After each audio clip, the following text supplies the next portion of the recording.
रुपाली चाकणकर राज्यातील सर्वात मोठं सेक्स रॅकेट चालवायच्या असा गंभीर आरोप त्यांच्याच पक्षातील नेत्या रुपाली ठोंबरे पाटील यांनी केलाय. खरं तर राज्यात या खरात प्रकरणाची मोठ्या प्रमाणात चर्चा होतीये.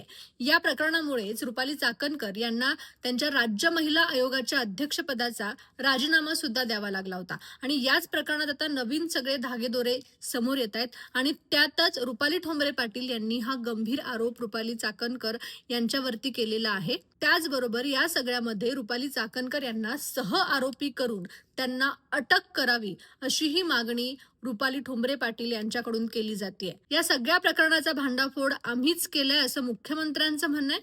रुपाली चाकणकर त्यांना गुरु मानत होत्या, खरा त्यांना गुरु मानत होत्या आणि त्यामुळे त्यांना या सगळ्या प्रकरणात निष्पक्ष चौकशीसाठी त्यांचा राजीनामा घेणं गरजेचं होतं अशीही प्रतिक्रिया मुख्यमंत्र्यांनी दिली आहे. मला या सगळ्या आरोपांसंदर्भात काय वाटतंय? रुपाली चाकणकरांनी त्यांच्या महिला प्रदेशाध्यक्ष पदाचा राजीनामा द्यायला पाहिजे का? त्यांना सह आरोपी या सगळ्या प्रकरणात केलं पाहिजे का? तुम्हाला काय वाटतंय? कमेंट बॉक्समध्ये नक्की सांगा.